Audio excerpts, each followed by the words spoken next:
네, 오늘은 하나님 나라 사람들 시리즈 그 두 번째 시간이고요. 오늘은 복되도다 가난한 이들이여 라는 제목으로 하나님 말씀 함께 나누도록 하겠습니다. 여러분들 아마 소셜미디어 하나쯤은 하실 것 같습니다. 페이스북이라든지 인스타그램이라든지 요즘 스레드라든지 트위터라든지 요즘 X라고 바뀌었죠. 하여튼 여러 가지 SNS를 한 번씩 즐겨 하셨을 것 같습니다. 그리고 하지는 않더라도 한 번쯤 들어가서 내 주변 사람들의 근황들도 한 번쯤 보셨을 것 같습니다. 그런데 소셜미디어의 특징이 있다면 나는 이렇게 잘 살고 있다라는 것이 아닐까 합니다. 나는 이렇게 맛있는 것을 먹고, 나는 이렇게 좋은 곳을 가고, 난 이렇게 남들과 달리 탁월한 생각을 하고 있다. 아마 이런 것들이 아닐까요? 물론 그렇지 않은 경우도 많지만 저는 그런 글들을 참 많이 봤던 것 같습니다. 그래서 실제적으로 소셜미디어를 많이 보는 사람일수록 상대적 박탈감을 더 많이 느낀다고 합니다. 10대들 사이에서 인스타그램은 자신의 외모를 평가하게 되고 남들보다 못한 자신을 바라보면서 불행을 느끼는 청소년들도 굉장히 많이 있다라는 것을 전문가의 의견을 들었던 적이 있습니다. 실제로 그 인스타그램의 내부 회의 자료 안에 그런 내용들도 포함되어 있다고 합니다. 그러다 보니 사람들마다 저마다 주눅이 들고 또한 스스로를 불행하다 여기는 사람들도 많이 생겨납니다. 그래서일까요? 요즘 서점에 주로 인기 있는 서적들은 다 자기개발서들입니다. 자신 안에 있는 잠재력을 개발합니다. 그리고 또 이렇게 이야기합니다. 괜찮다. 너는 잘하고 있다. 너는 잘 해낼 거다. 자신을 믿어. 너는 충분히 가치가 있는 사람이야. 그런 자존감이 있는 이야기들로 가득합니다. 저도 가끔은 그런 책들을 읽으면서 마음의 위로를 얻기도 하고 또는 힘을 얻고 또 좋은 인사이트를 얻을 때도 있습니다. 그리고 또 한 가지의 많이 팔리는 서적 중에 하나는 바로 성공 스토리가 담긴 투자 관련 서적들입니다. 그래서 나는 이렇게 투자를 하니 나는 성공을 했다. 당신들도 한번 도전을 해봐라. 이렇게 부동산, 이렇게 주식, 코인 여러 가지 투자들을 해봐라 라고 그렇게 이야기하고 있습니다. 특히 한동안 그 유명한 철학자이죠, 니체의 사상들을 엮은 책들이 많이 등장하기도 했습니다. 니체의 철학의 그 사상의 특징이 무엇입니까? 바로 기독교가 이야기하는 노예 도덕을 버리고 그렇게 살지 말고 약함과 겸손 등의 이야기를 버리고 강인한 자기를 창조하라 라는 이야기였습니다. 이 말을 위버맨시라고 하는데요, 이것이 바로 초인적인 인간을 뜻하는 말입니다. 있는 그대로의 모든 것을 긍정할 줄 알아서 고통마저도 자기 자신을 성장시켜 나아가는 기회를 받아들이며 외부의 힘이나 절대자에게 의존하기보다 자신의 삶에 집중하며 스스로의 가치를 창조해내는 자, 바로 이러한 자가 위버맨시, 초인적 인간형이라고 니체는 이야기하고 있습니다. 그런데 이러한 자기개발서, 성공 투자 이야기들, 자신을 믿으라는, 자신의 그 긍정성을 가지라는 이러한 철학자들의 이야기와 달리 예수님의 가르침은 이와 전혀 다른 말씀을 우리에게 하셨다는 것을 우리는 오늘 말씀을 통해서 알게 됩니다. 예수님께서는 그분을 따르는 무리를 보시고 이제 산에 오르셨습니다. 지난주에 이해 말씀드렸던 것처럼 이것은 곧 새로운 하나님의 법을 그들에게 가르치시고 이제 새로운 언약을 선포하시는 메시아의 모습을 바로 이 산에 오르신 예수 그리스도를 통하여 우리는 볼 수 있습니다. 하나님은 시내산에서 이스라엘 백성들과 언약하시면서 하나님 나라의 백성들은 이렇게 살아야 한다라는 것을 보여주셨습니다. 바로 모세에게 주신 그 율법은, 그 레위기는, 그 신명기는, 그 민수기는, 이 모든 말씀은 하나님 나라 백성이 이방 나라와 달리 너희들은 어떻게 살아야 하는가, 그 가나안 땅에 있었던 사람들과 달리 하나님 나라의 백성의 정체성이 무엇인가, 바로 그것을 일러주셨던 것이죠. 그래서 내가 거룩하듯이 너희도 거룩하라라고 말씀하시면서 이스라엘에게 율법을 주셨다라는 것입니다. 그래서 그들과 분리되어진 삶을 살아가는 거죠. 우리는 어떻습니까? 세상과 같은 사람, 예수 그리스도를 알지 못하는 사람과 같이 우리가 살아갈 때에 그들의 모습과 구별 없이 살아가는 그 사람을 두고 우리는 하나님 나라 백성, 하나님 나라 사람이라고 우리는 말할 수 없을 것입니다. 예수님은 산에 오르셔서 이스라엘이 실패한 그 하나님 나라가 어떤 곳인지, 그곳의 백성들의 삶은 어떠해야 하는지를 알려주셨던 것입니다. 팔복을 우리나라의 이 한자권에 있는 아마 문화인 것 같은데요, 이 팔복의 말씀을 우리는 팔복이라고 부르지만, 그런데 영어로 하면 beatitudes라고 이야기하고 있습니다. 그런데 이 단어는 라틴어에서 유래한 단어인데요, 여기서 beat라는 이 단어는 복이 있다라는 의미의 단어입니다. 그러니까 bless라는 영어 단어와 같은 단어예요. 여기에서 라틴어 beatitudo라는 단어가 발생했는데요, 이 beatitudo라는 이 단어는 복이 있는 상태를 뜻하는 단어예요. 그래서 바로 이 beatitudo라는 이 라틴어에서 유래한 단어가 영어 beatitudes라는 단어가 된 것입니다. 그런데 이 말은 마치 beatitudes라는 이 영어 단어는 beatitude라는 단어와 굉장히 비슷하게 생겼습니다. attitude, 무슨 말이죠? 태도, 자세, 이런 단어이지 않습니까? 그러니까 beatitude, 마치 크리스천은 이런 삶을, 이런 attitude를 가지고 살아야 한다 라는 것처럼 들린다라는 말이에요. 그렇습니다. 그래서 이 팔복은요, 단순한 복을 가르쳐 주시는 것이 아니라 그리스도인들의 삶을 대하는 자세, 삶을 대하는 태도, attitude라는 것이라고 생각해 볼 수도 있는 것입니다. 당시 이스라엘은 말씀드렸듯 너무나 가난했습니다. 80%, 아니 많게는 90% 이상이 월 200만 원을 벌지 못하는 그런 빈민층의 삶이었습니다. 이 중에 부유층, 엘리트는 2%에 불과했습니다. 그 외에는 대부분의 사람들이 극심한 가난 속에서 그들은 살았던 것이죠. 얼마 전에 이런 내용이 발표되었더라고요. 대한민국의 100만 장자가 몇 명인 줄 아십니까? 일단 우리는 아니라는 그 생각을 할 수 있을 것 같은데, 대한민국의 100만 장자가 130만 명이래요. 그래서요, 전 세계 이 100만 장자의 수로 따지면 전 세계 우리나라가 10위랍니다. 100만 장자를 가지고 있는 숫자가. 우리나라 인구가 5천만인데 그에 비하면 그 세계 10위 할 정도면 굉장히 많을 수도 있다라는 생각을 해보게 됩니다. 그런데 그래봤자 이 100만 장자도 전체 인구의, 우리나라 전체 인구의 2.5% 정도에 해당하지 않는 그런 적은 수이기도 했습니다.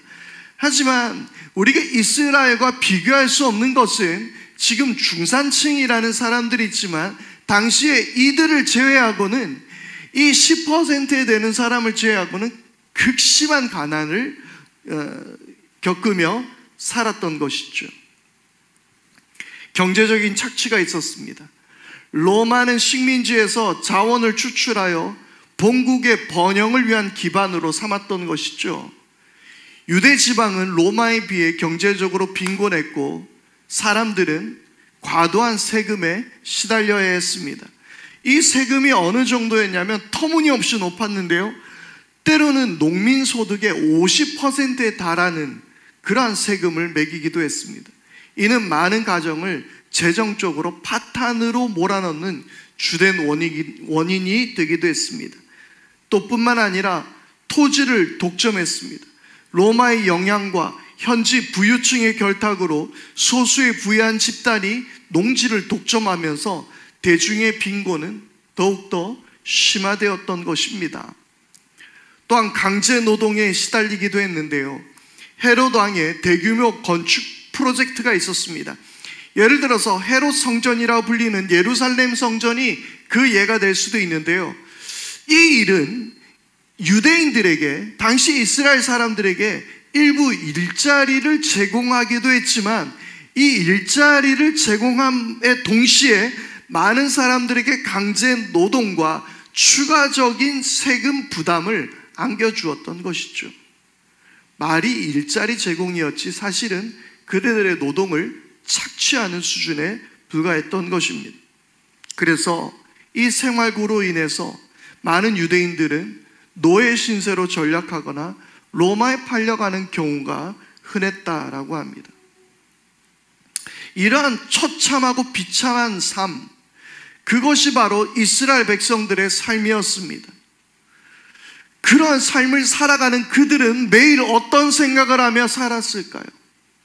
그들은 스스로를 실패한 인생이라고 느끼고 살았습니다. 그들은 하나님의 심판 안에서 저주를 받고 있다라고 생각했고, 그래서 무엇보다 그들의 마음속에는 속히 메시아가 이 땅에 오셔서 이 모든 불평등의 문제를 해결하고 하나님과 그들 사이에 새 언약을 맺어주시기를 간절히 바랐던 것입니다. 예레미야 31장 31절에서 34절의 말씀입니다. 그때가 오면 내가 이스라엘 가문과 유다 가문에 새 언약을 세우겠다. 나 주의 말이다. 이것은 내가 그들의 조상의 손을 붙잡고 이집트 땅에서 데리고 나오던 때에 세운 언약과는 다른 것이다. 내가 그들의 남편이 되었어도 그들은 나의 언약을 깨뜨려 버렸다. 나 주의 말이다. 그러나 그 시절이 지난 뒤에 내가 이스라엘 가문과 언약을 세울 것이니 나는 나의 율법을 그들의 가슴 속에 넣어주며 그들의 마음판에 새겨 기록하여 나는 그들의 하나님이 되고 그들은 나의 백성이 될 것이다. 나 주의 말이다. 그때에 이웃이나 동포끼리 서로 너는 주님을 알아라 하지 않을 것이니 이것은 작은 사람으로부터 큰 사람에 이르기까지 그들이 모두 나를 알 것이기 때문이다.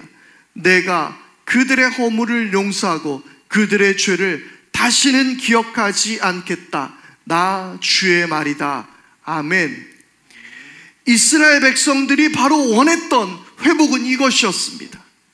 그 시절이 지나가고 이 고통의 시간이 지나가고 하나님께서 드디어 그들에게 메시아를 보내셔서 새 언약을 세우시고 그리고 그들을 회복시켜 주시는 그 놀라운 일들을 그들은 기대했습니다. 그래서 그들의 가난은 하나님의 진노였고 심판이었으며 하나님께서 다시 이스라엘을 언젠가는 이 가난에서 회복시켜 주실 것이라고 생각하고 있었습니다. 그리고 이제 메시아 되신 예수님께서 오셔서 모세처럼 산 위에 오르셔서 그분은 하나님 나라를 선언하셨습니다. 그리고 입을 열어 이제 말씀하셨습니다. 마음이 가난한 사람은 복이 있다. 하늘나라가 그들의 것이다. 아멘. 가난이 저주라고 생각했던 그들이 하나님의 심판 아래에 있어서 그들은 가난하게 살아야 하며 핍박을 견뎌야 했다라는 그들의 생각 앞에서 예수님은 마음이 가난한 사람은 복이 있다, 하늘나라가 그들의 것이다 라고 선언하셨던 것입니다. 이 가난하다라는 말은 헬라어 원문에서는 프토코이라는 단어를 쓰고 있는데요, 이 프토코이라는 가난이라는 단어는 단순한 경제적 부족을 의미하지 않습니다. 이는 완전한 빈손인 상태, 구걸해야 할 정도로 절대적으로 궁핍한 상태를 나타냅니다. 어떤 분은 이런 이야기를 하실지 모르겠어요. 목사님, 오늘 말씀에는 심령이 가난한 자라고 이야기했지 않습니까? 그래서 그들은 실제적으로 가난한 것과는, 그들이 느끼고 있었던 가난과는 다른 이야기가 아닐까요? 라고 생각하시는 분들도 아마 계실 것 같습니다. 그런데요, 이것을 조금 성서학적으로 깊이 들여다본다면 예수님께서는 아마도 심령이 가난하다라는 이야기보다는 가난한 자가 복이 있다라고 말씀하셨을 가능성이 높습니다. 왜냐하면 누가복음에는 그렇게 기록되어 있기 때문이죠. 그래서 아마 마태는 여기에서 심령이라는, 영적이란 말을 나중에 더 첨부하여서 붙였을 것이다 라고 그렇게 말하는 학자들도 있습니다. 그러니까 이 말은 단순히 가난한 자들, 정말로 궁핍한 자들, 그들을 바라보시며 예수님께서 하셨을 말씀이라는 가능성이 크다라는 것이죠. 또한 대부분의 이스라엘 백성들이 바로 그 가난한 자들이었기 때문에 그렇습니다. 그런데 이 말씀은 가난한 자들은 나중에는 부유하게 될 복을 받을 것이다 라는 말씀이 아니라는 것입니다. 그냥 가난한 사람이 복이 있다라고 이야기하는 거예요. 이 말씀은 선언적인 선포였습니다. 가난한 자들이 복이 있다. 더 쉽게 말해볼까요?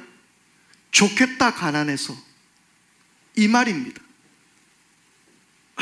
이 말이 그런데 우리가 하니까 조롱같이 들리지만, 그러나 예수님이 조롱으로 하신 말씀은 아니죠.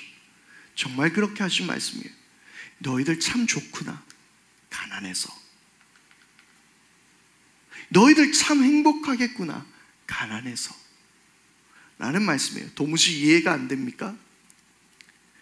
당시 유대 사회에는 부와 번영을 하나님의 축복으로 여겼습니다. 가난과 고통을 하나님의 저주나 죄의 결과로 여겼습니다. 그래서 욥의 친구들이 욥에게 네가 고통받는 것은 네가 죄를 지었기 때문이라고 말했던 것처럼 이것은 일반적인 종교적 통념이 되었습니다. 그런데 예수는 가난한 자가 복을 받은 것이라고 말씀을 하신 것입니다. 결코 예수님의 이 말씀은 조롱하는 이야기가 아닙니다.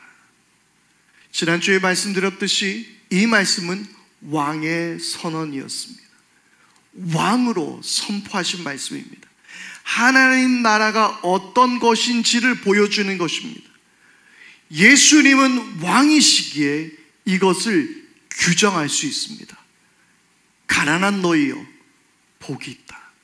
복되도다, 가난한 너희들이여. 그렇게 말씀하신 것입니다. 그러면 가난한 삶이란 어떤 삶을 이야기하는 것일까요? 그들은 전적인 의존의 삶을 살아가는 이들입니다. 누군가의 도움 없이는 문제를 해결할 수 없는 사람들, 그 사람들이 가난한 사람들이었습니다. 저는 개척교회를 8년 동안 이어오면서, 그리고 아이 공부를 시키다 보니 사실 생활 형편이 어려워졌습니다. 딱히 목회자가 되면서 부유하게 살았거나 생활 형편이 나아졌던 적도 없긴 합니다. 그런데 더 힘들어진 거죠. 부모님이 물려주실 재산이 있었던 것도 아니었습니다. 내 힘을 어찌해봐도 도무지 해결할 수 없는 문제들이 하나둘 생기기 시작했습니다.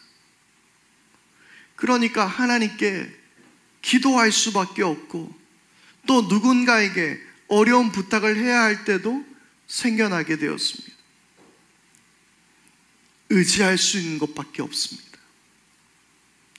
의지할 것뿐일세 라고 찬송에서 고백하듯이 가난한 자들은 그렇습니다. 세상 살 동안 의지할 것밖에 없다라고 고백할 수밖에 없는 것입니다.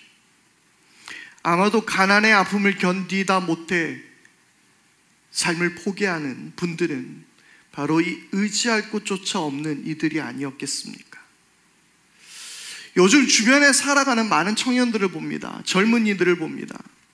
그러면서 한편으로 그런 생각도 합니다. 저 월급으로 생활을 하고 아이들 공부도 시키면서 수억 하는, 수십억 하는 집을 어떻게 살 수 있을까? 구조적으로 불가능합니다. 사실 현대사회의 가난은 그것과는 좀 다른 이야기일 수도 있지만 구조적으로 해결할 수 없는 문제이기도 합니다. 그래서 빚을 갚지 못하는 이들에게 마냥 도덕적 해이로 그들을 비난할 수만은 없는 것도 현실입니다. 그럴 때에 정부나 누군가가 도움이 되어 주어야만 합니다. 가난한 자가 복되다라는 이 말씀은 바로 이러한 전적인 의존의 삶을 이야기하는 것이며 하나님만을 구하는 삶이라는 것을 말하고 있는 것입니다. 시편 42편 1절에서 2절 말씀입니다. 하나님, 사슴이 시냇물을 바닥에서 물을 찾아 헐떡이듯이 내 영혼이 주님을 찾아 헐떡입니다. 내 영혼이 하나님, 곧 살아계신 하나님을 갈망하니 내가 언제 하나님께로 나아가 그 얼굴을 배울 수 있을까? 아멘. 사슴이 시냇물 찾아 갈급함같이 라고 개역개정은 번역하고 있지만 새번역 성경에서는 헐떡인다라고 이야기하고 있어요. 헐떡이는 것, 정말 내 모든 삶을 다해서 물이 없으면 내가 지금 당장 죽을 수밖에 없기에 내가 힘을 다해서 물을 찾자 헤매는 것처럼 내 영혼이 그렇게 주님을 찾는 것, 주님을 바라는 것, 주님을 구하는 것, 내 생존을 걸고 내 모든 삶을 걸고 위탁하며, 그리고 이것을 더 잔인하게 이야기해 볼까요? 그것을 구걸하는 삶. 하나님 앞에 그 모든 것을 바라며 오직 하나님께 내 모든 인생을 내어드리며 그분 앞에 구걸하는 삶, 그것이 가난한 사람입니다. 그래서 우리 찬송가, 좋아하는 찬송가 중에 이 찬양이 있지 않습니까? 전부여 의지 없어서 손 들고 옵니다. 주 나를 외면하시면 나 어디 가리까? 여러분, 천부여 의지 없어서 하늘에 계신 하나님, 내가 의지할 것이 없습니다. 돈도 명예도 이웃들도 누구도 의지할 것이 없습니다. 그래서 이렇게 이야기합니다. 주 나를 외면하시면 나 어디 가리까? 그런데 옛날 찬송가는 이렇게 이야기합니다. 주 나를 박대하시며. 김기성 목사님 설교 중에도 이 말씀을 하시더라고요. 이 가사가 더 와닿지 않습니까? 주 나를 박대하시면, 박대하셔서 나를 거절하시면 내가 어디에 가겠습니까? 내가 어떻게 살 수 있겠습니까? 그렇게 나가는 것, 여러분, 그것이 구걸 아닙니까? 좀 못나 보이면 어떻습니까? 좀 비굴해 보이면 어떻습니까? 그분은 내 아버지인데, 천부인데, 하늘에 계신 내 아버지인데, 내가 좀 부족해 보이면 어떻습니까? 자존심이 꺾이면 어떻습니까? 그렇게 두 손 들고 나가는 거예요. 이것이 바로 가난한 사람입니다. 나는 아무것도 할 수 없습니다. 그러니 주님께서 나에게 은혜를 주시옵소서. 여러분, 이 고백이 저와 여러분들 모두에게 있게 되기를 바랍니다. 어떤 성경학자들 중에서는 이 팔복을 이야기하면서 이 팔복이 구원을 받기 위한 일종의 율법이라고 말하기도 합니다. 그러니까 이 말씀을 행함으로 구원을 받을 수 있다는 예수님의 말씀이라는 것이죠. 그러나 이 행위 구원이라는 이 말은 오늘 산상수훈의 이 팔복의 첫 구절을 통해서 완전히 반박됩니다. 이 가난의 상태야말로, 이 가난한 자들이야말로 오직 믿음, 오직 은혜를 구하는 삶이기 때문입니다. 여러분, 주님 앞에 이렇게 나아갈 수 있는 우리 모두가 되어야겠습니다. 그러면 우리의 가난한 삶은 어떠해야 할까요?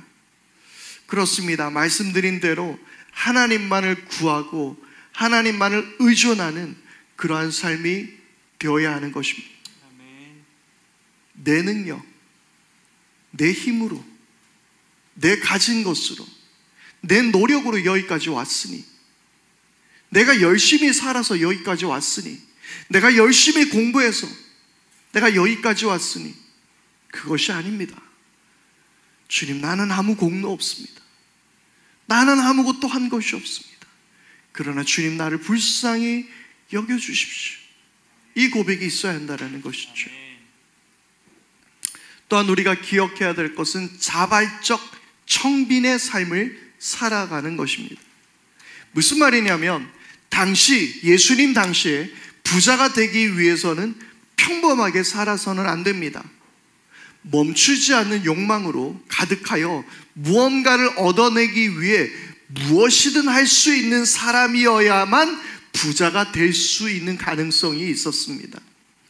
당시 부유한 이들조차 로마 권력에 기대어 나라를 팔아넘길 수도 있는 사람들이 대부분이었습니다.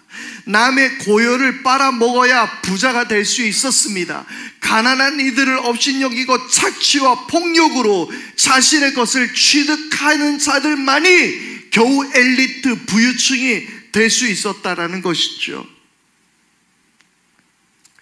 그래서 예수님께서 가르치신 이 가난한 삶은 단순한 물질적 빈곤을 미화하는 것이 아니라 의도적으로 선택한 깨끗한 가난, 청민을 의미하는 것입니다. 이는 탐욕과 소비주의에서 벗어나서 절제되고 소박한 삶을 선택하는 태도입니다. 내 것은 이것이면 충분합니다. 그리고 이것보다 넘치는 것은 내 이웃을 위해 흘려보내겠습니다. 그러한 삶을 살기로 결단하는 거예요. 현대 자본주의 사회에서 물질적 소유와 욕망의 한계를 설정하시고 삶을 더욱 단순하고 의미 있게 가꾸는 그런 삶의 방식을 우리는 택해야 한다는 것이죠.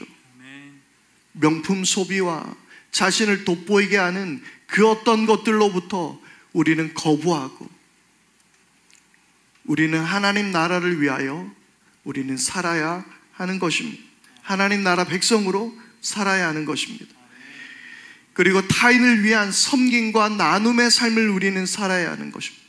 예수님은 부유하셨지만 우리를 위해 스스로 그분은 가난해지셨습니다. 따라서 가난한 삶은 그리스도의 본을 따라 자신을 비우고 이웃과 공동체를 위한 적극적인 섬김과 나눔의 삶을 이야기합니다.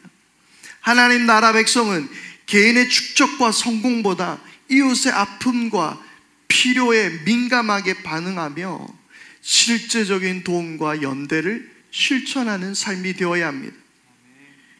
이런 예수님의 말씀에도 불구하고 가난한 자들은 여전히 지금도 불행한 삶을 살아갑니다. 그래서 우리는 그들과 함께 가진 자들이 함께 모두 연대할 수 있어야 하는 것이죠. 내가 도움을 줄 수 있는 여건이 될 때 함께 나누는 것입니다. 지구촌에 있는 누군가에게, 어느 나라에게 또한 어떤 이웃에게 내가 가진 것을 나누어 줄 수 있어야 하는 것입니다. 이것은 여러분들이 교회에 내는 헌금보다도 값진 헌금이 될 것입니다. 초대교회는 가난한 이들이 없었습니다. 무슨 말이냐면 모두가 가진 것을 공동으로 소유했기 때문입니다. 기독교는 사회주의를 표방하지 않습니다. 그럼에도 불구하고 초대교회의 이 말씀은 가진 것을 서로 나누었다라는 것은 분명한 사실입니다. 사도행전 4장 32절에서 35절 말씀입니다. 많은 신도가 다 한 마음과 한 뜻이 되어서 아무도 자기 소유를 자기 것이라 하지 않고 모든 것을 공동으로 사용하였다. 사도들은 큰 능력으로 주 예수의 부활을 증언하였고 사람들은 모두 큰 은혜를 받았다.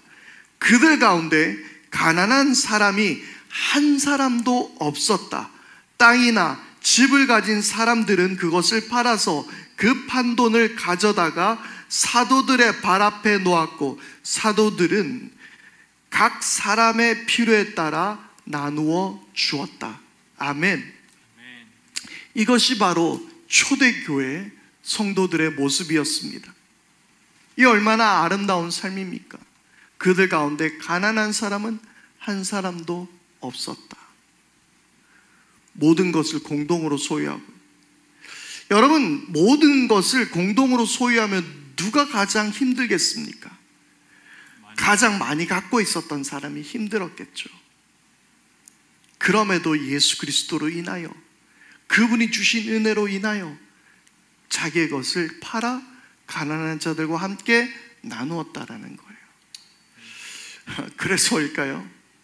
어쩌면 부자가 천국에 들어가는 것이 낙타가 바늘게 들어가는 것보다 어렵다라는 말씀이 그래서이지 않을까요?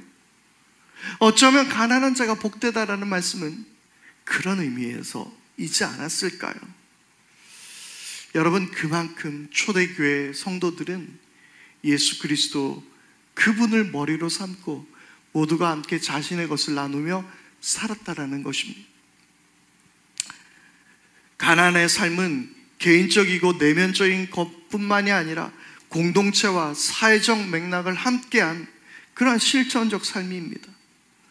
하나님 나라 백성은 사회적 약자와 그리고 가난한 자들, 소수자들, 그들과 적극적으로 연대하며 사회적 불평등과 부조리에 맞서며 살아야 하는 것입니다. 모든 차별과 모든 불의에 우리는 정의와 공정을 추구하면서 살아가야 할 줄 믿습니다. 또한 이 가난한 자의 삶은요, 겸손과 자기 부인의 삶을 살아가는 것입니다. 예수님의 말씀에서 가난함은 교만과 자기 중심성에서 벗어난 삶입니다. 이는 자기의 권리나 지위를 주장하지 않습니다.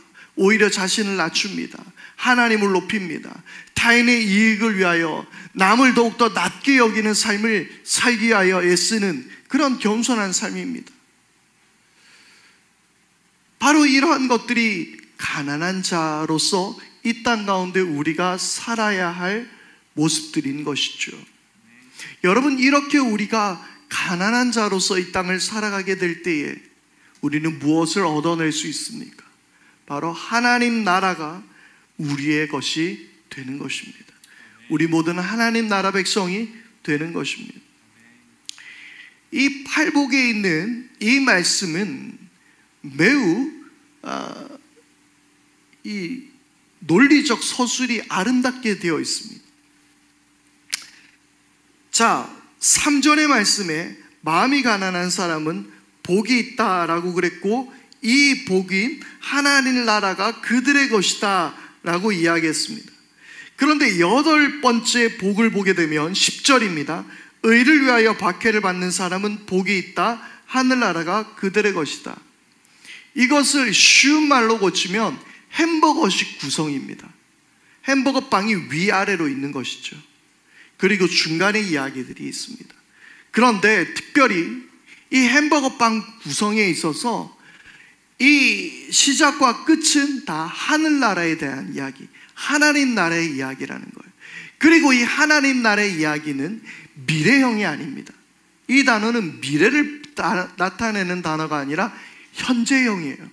지금 하나님 나라가 너희들의 것이다 라고 이야기하는 겁니다. 그리고 이제 4절부터 9절까지 햄버거 패티에 속하는 그 중심에 있는 이야기들은요, 이렇게 이야기하면 여러분들이 오해할 수 있을 것 같아요. 햄버거 빵은 맛이 없고 중간에 패티가 맛있으니까 이 중간의 말씀이 더 중요할 거야 라고 너무 생각하지 마십시오. 그 예를 들어서 하는 이야기예요. 이 중간에 있는 이야기들은 다 미래형입니다. 하나님 나라 백성들이 앞으로 받게 될 복에 대해서 이야기하는 거예요. 하나님 나라 백성이 이렇게 살게 될 때에 너희는 이런 복을 받게 될 것이야 라고 말씀하시는 것이죠. 여러분, 오늘 하나님 나라가 우리 가운데 이미 이루어진 줄 믿습니다.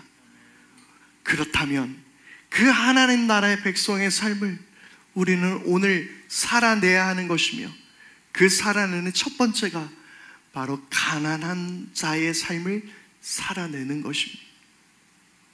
오늘 우리들의 욕망과 소비주의와 우리들의 교만과 우리들의 모든 애씀을 잠깐 내려놓고 난 오직 하나님만을 바랍니다. 난 오직 하나님만을 원합니다. 내가 할 수 있는 것이 없습니다. 주님께서 하십시오. 우리 그렇게 고백하며 주님 앞에 나가야 할 줄 믿습니다. 오늘 우리 말씀 앞에 결단하며 우리 함께 찬양하겠는데요, 우리 목마른 사슴 시냇물 찾기에 갈분 강같이 내 영혼 주님을 찾기에 갈급합니다. 그렇게 우리 주님을 찾고 구하며 이 시간 주님 앞에 우리 찬양하며 나가십시다.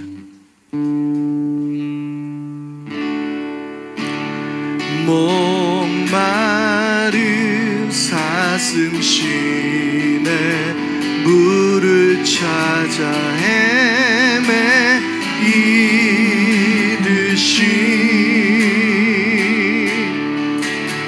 내 영혼 주를 찾기에 갈급하나이다.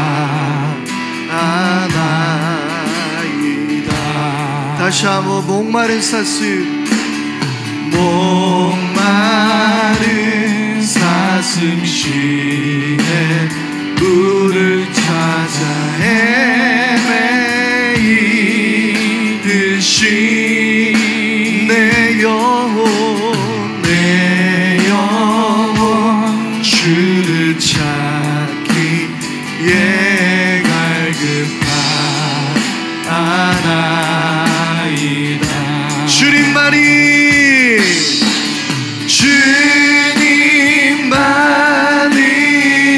나의 힘, 나의 방패, 나의 참소망,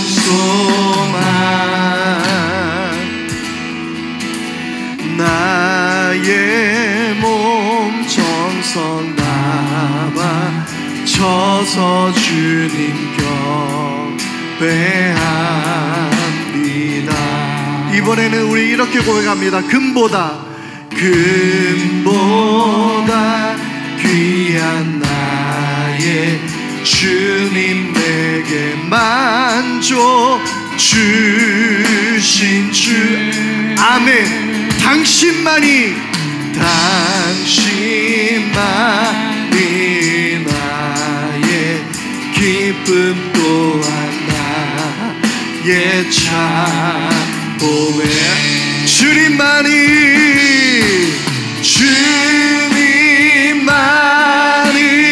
나의 힘, 나의 방패, 나의 참소망, 나의 몸 정성 다 바쳐서 주님 경배하. 우리 다시 한번 고백합니다. 주님만이 나의 힘, 주님만이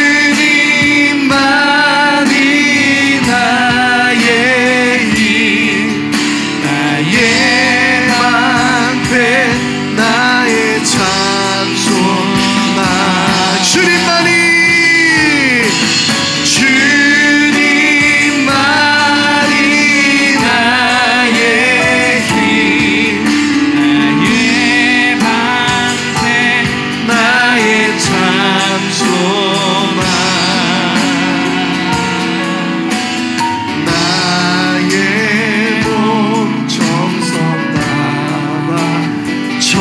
주옵소서. 주님 경배합니다. 이 시간 우리 함께 기도하십시오. 우리 다 같이 함께 기도할 때, 주님, 내가 가난함으로 주님을 찾습니다. 사슴이 시냇물 찾기에 갈급함같이 내가 주님을 찾습니다. 왜냐하면 주님은 금보다 귀한 나의 주님이시며 내게 참 만족을 주신 분이시며 오직 주님만이 나의 기쁨이시며 오직 주님만이 나의 참 보배가 되시기 때문입니다. 주님만이 나의 힘이십니다. 주님만이 나의 방패이십니다. 주님 나의 참 소망이십니다. 그래서 우리는 주님 없이는 살 수 없습니다. 우리 그렇게 고백하며 주님 가난한 자로서 이 땅 가운데 살게 하여 주옵소서. 함께 기도하겠습니다. 아버지 하나님, 주님만을 우리가 바라며 의지합니다. 아버지 하나님, 우리의 심령이 가난하여 저 주님을 바라봅니다. 주님만을 의지합니다. 아버지 하나님, 주님, 사슴이 시냇물 찾기에 갈급함같이 우리 영혼이 주님을 찾기에 갈급합니다. 우리 영혼을 만지시고 주님 인도하여 주시옵소서. 하나님 나라 백성의 삶의 방식이 어떠함을 우리가 봅니다. 하나님 나라가 어떤 사람의 소유인지를 봅니다. 아버지 하나님, 내 권리, 내 주장, 나의 욕망, 나의 모든 소비주의와 나의 모든 습관들, 이 모든 것을 내려놓고 주님만을 바라며 구하며 살게 해주시고, 또한 내 것을 나누며 가난한 자들, 연약한 자들, 소외된 자들, 소수자들 우리가 기억하며 저들의 손을 붙잡아 줄 수 있는 우리 모두가 되게 하여 주시옵소서. 아버지 하나님, 가난한 자들, 약한 자들과 함께 살아가는 아름다운 초대교회의 사명을 우리에게 허락하여 주시옵소서.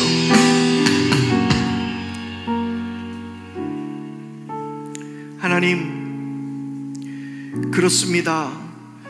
우리가 이 땅 가운데서 부유하여 내 것을 누리며 내 주장을 하며 살아가는 자기 중심성을 내어버리게 하여 주시고, 겸손하여져서 가난해져서 주님만을 의지하고 구하고 찾는 우리 모두가 다 되게 하여 주옵소서. 너무나 많이 갖고 있어서, 내 삶에 너무나 여유가 있어서 하나님을 구하지 않는 어리석은 자 되지 말게 하여 주시고, 그렇게 살아가기보다는 차라리 매일 주님 붙들어도 가난하게 사는 것이 우리들의 복임을 깨닫고 주님을 늘 찾고 구할 수 있는 우리 모두가 되게 하여 주옵소서.